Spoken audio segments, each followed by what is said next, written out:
तो 5 बहुत ही boring years के बाद finally Spider-Man is back in town and let me tell you something. Endgame के बाद से एमसीयू की लेगेसी को कोई अगर अभी तक कैरी कर रहा है तो वो स्पाइडरमैन ही है। And that is why I had to go to watch the Spider-Man brand new movie brand new day.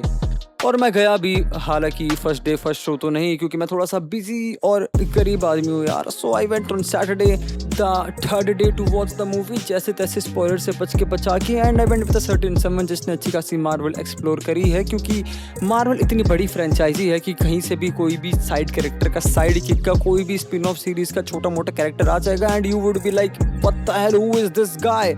तो I took him just in case कि वो मेरे को बता सके कि क्या सब चल रहा है। एंड हालांकि ऐसा कुछ खास तो हुआ नहीं, but now I have a lot to talk about the movie, so let's just get started.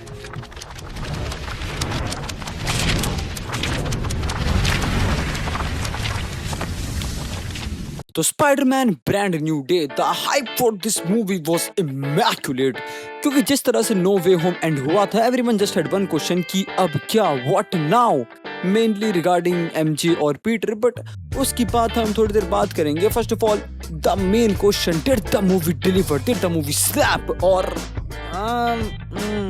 Kinda I did, but not on the scale जिस पे मेरी एक्सपेक्टेशंस थी। वी नो कि Peter now is alone after no way home, सब उसको भूल चुके हैं यूनिवर्स में, कोई नहीं जानता कि पीटर पार्कर ही असली स्पाइडरमैन है।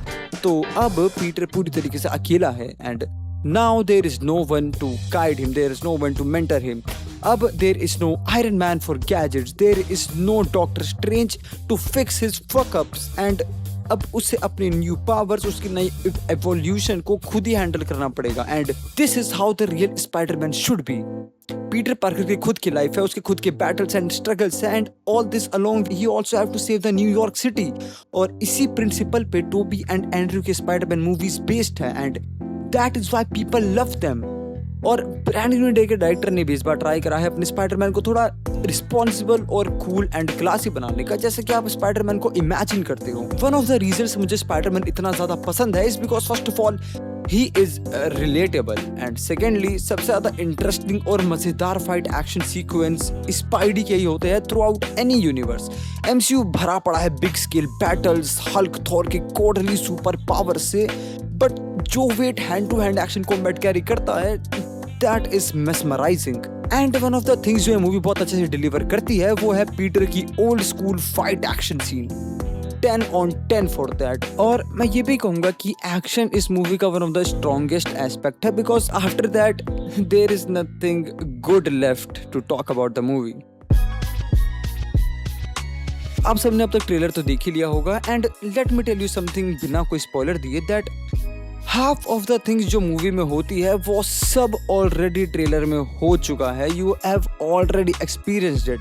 तो ऐसा कुछ खास रह नहीं जाता है जो आपको मूवी देखते टाइम वो शॉक फैक्टर प्रोवाइड करे। मैं हल्क और स्पाइडी की फाइट के लिए बहुत ज़्यादा एक्साइटेड था ट्रेलर देखने के बाद, बट या nothing much happened. There is also maximum 3-4 minute की फाइट सीन होगी उनके बीच की, which is also very underwhelming. और मैं कंप्लेन नहीं कर रहा हूँ, देखो the fight was good but it could have been better अगर वो ट्रेलर में इतना कुछ एक्सपोज नहीं करते।